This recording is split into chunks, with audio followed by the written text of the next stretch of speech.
ใส่บีหอม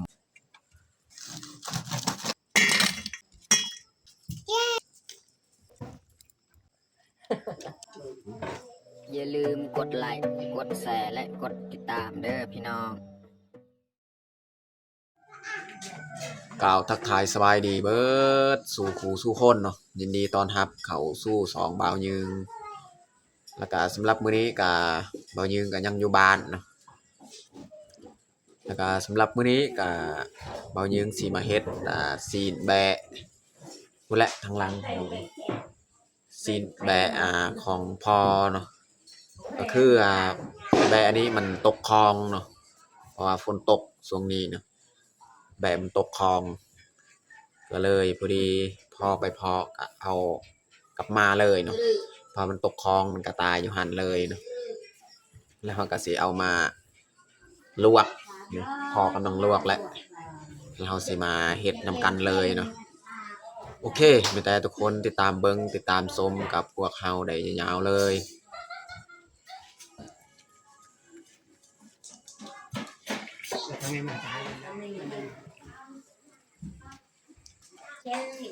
ตอนนี้ก็กำลังเฮาลวกเนาะ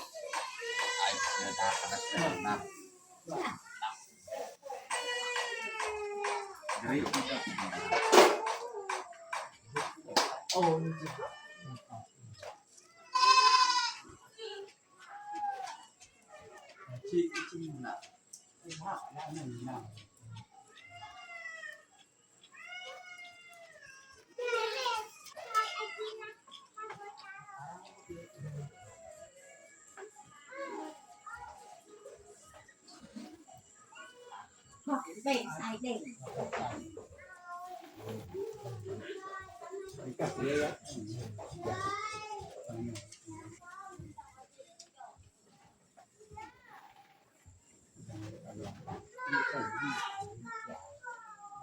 เย้ลวกเด็กเนาะ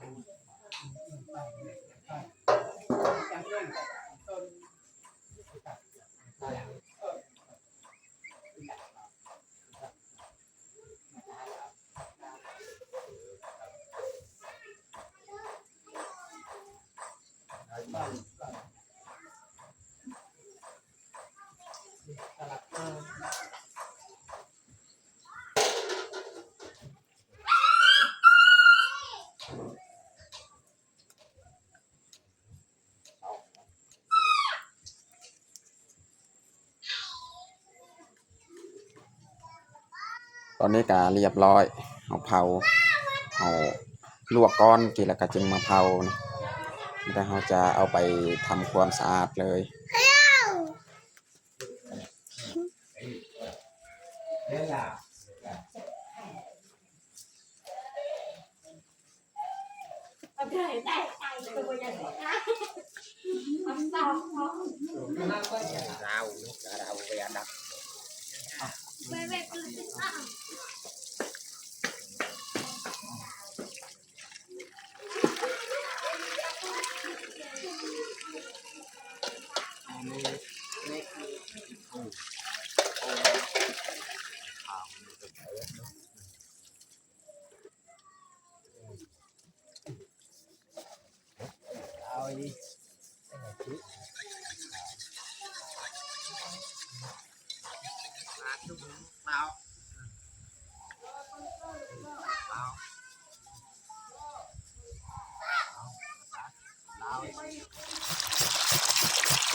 นกเล่ม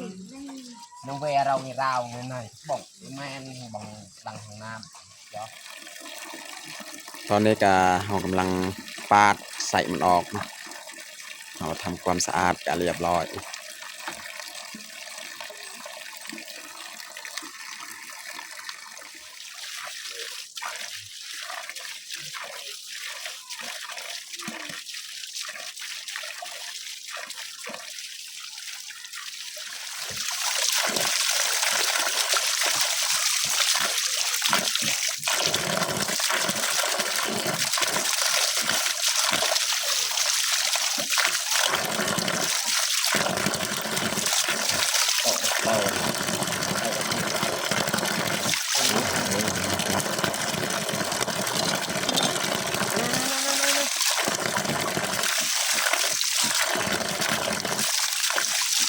กีบ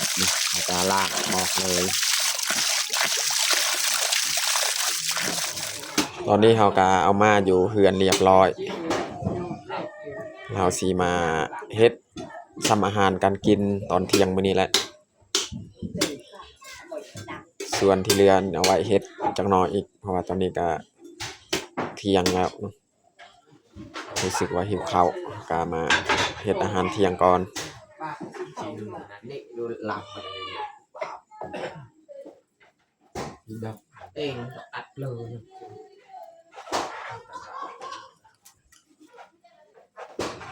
เอ็มปิงอุปปี้ปากกระดาษtrời ชอย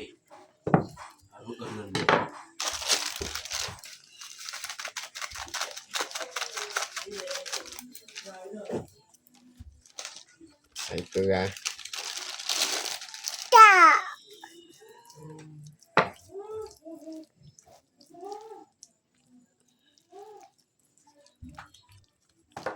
bắt đầu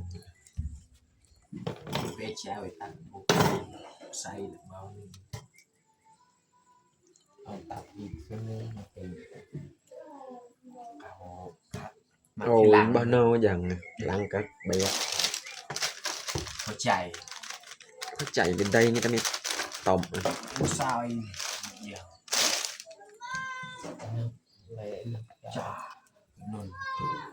làm các cái tiếng cả đi lao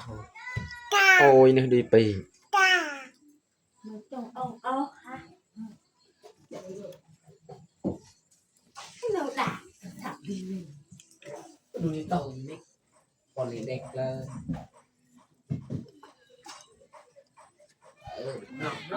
sao anh ngày luôn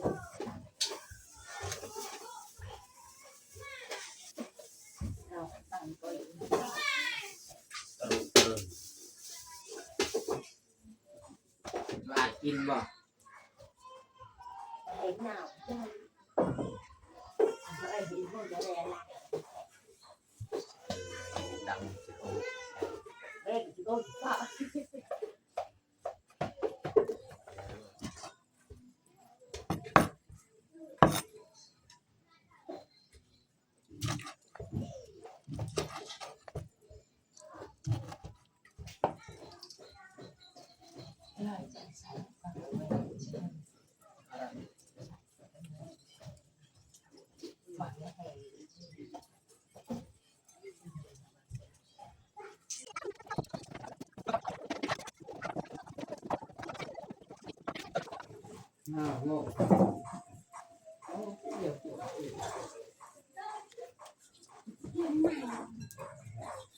ไม่ได้เลย dừng lên đi nhảy nào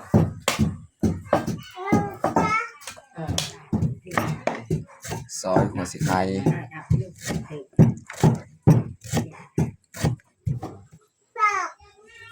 nôn nônไม่ไหลนน làm mỏng như thế nào ไม่ได้นน học à นนแล้วบอกนนไม่ได้นนลุงเราปาลก็ดีเด็กเป่า ตัวในหม้ออันแมนเฮาซีมาอบเนาะ ขอให้เอาแจ้ง ปรุงเลย แจ้ง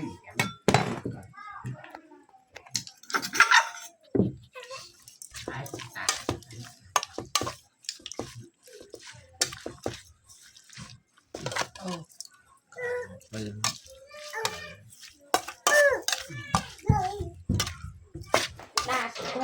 còn đa cảm tiền ngô xây chú chú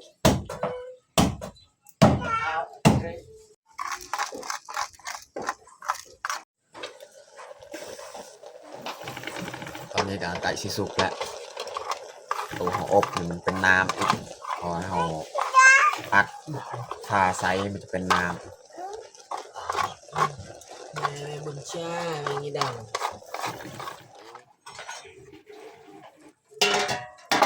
อันนี้ตัวห่อปิ้งนะ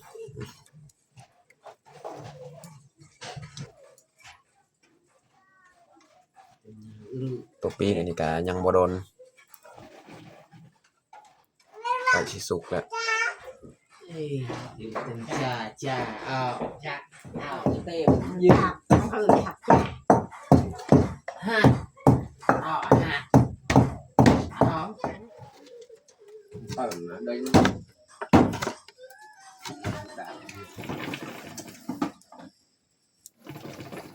ใส่บีตะรุน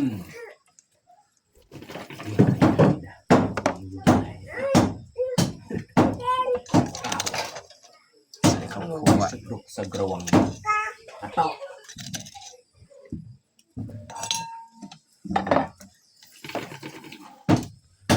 หอมบัว ตอก อันนี้ข่าหอมจีน ตึ้งตีลิลิตีลิเต็มแล้วก็ยังกูดังเลยไม่เต็มเต็มเลย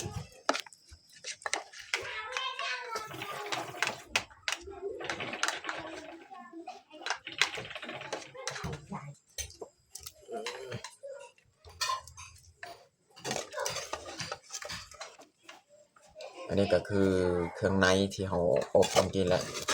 เดี๋ยวเราเอาสิก้า แล้วก็ใส่ถ้วยเลย ดาว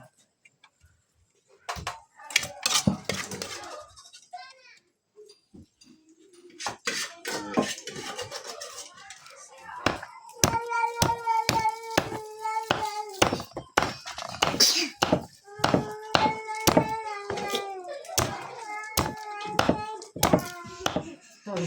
ลูกมันเราตักต้น อันนี้แหละบัดเฮาตัดนี่ได้สำนี้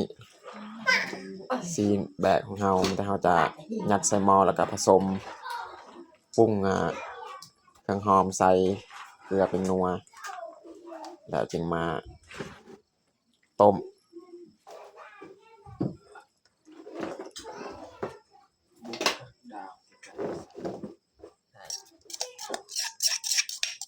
เน่าอ่ะอะไร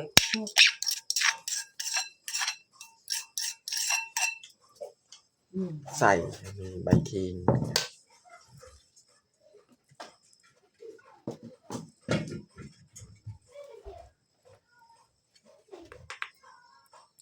อู้vậy bầu ăn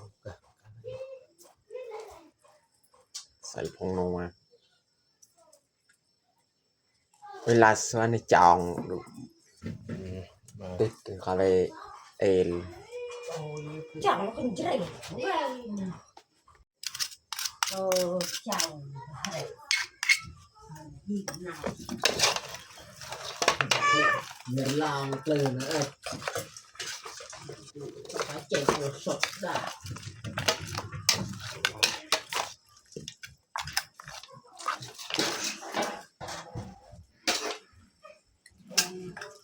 nó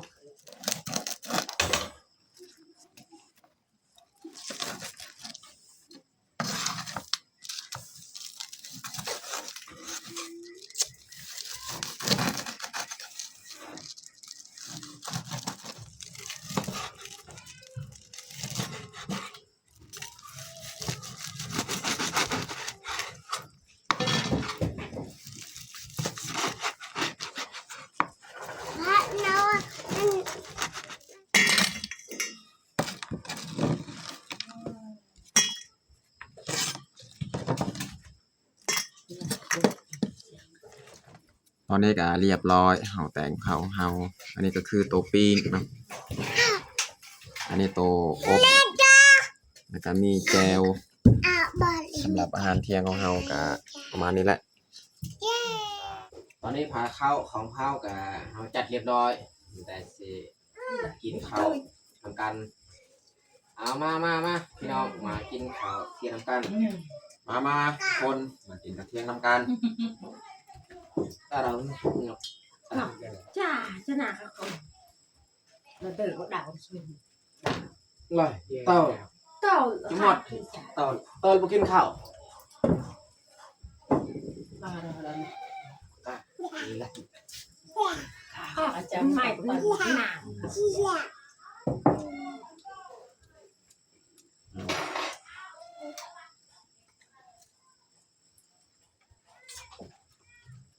จ้า บ้านอยู่นิ่งๆ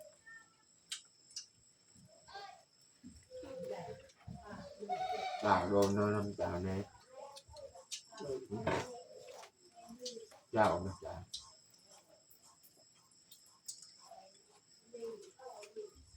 เมื่อจะมาแล้ว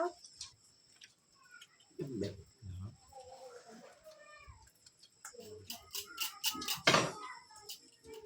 ลามหมาตายเลย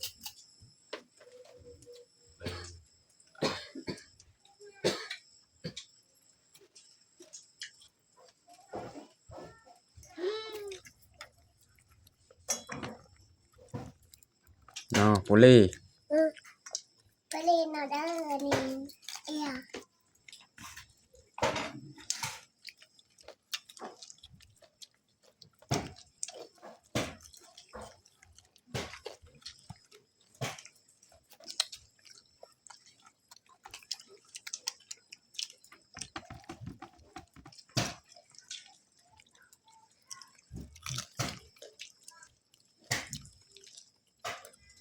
ไปเยอะอร่อยจริง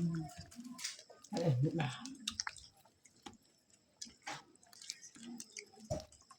ันเยอะอีกอย่าง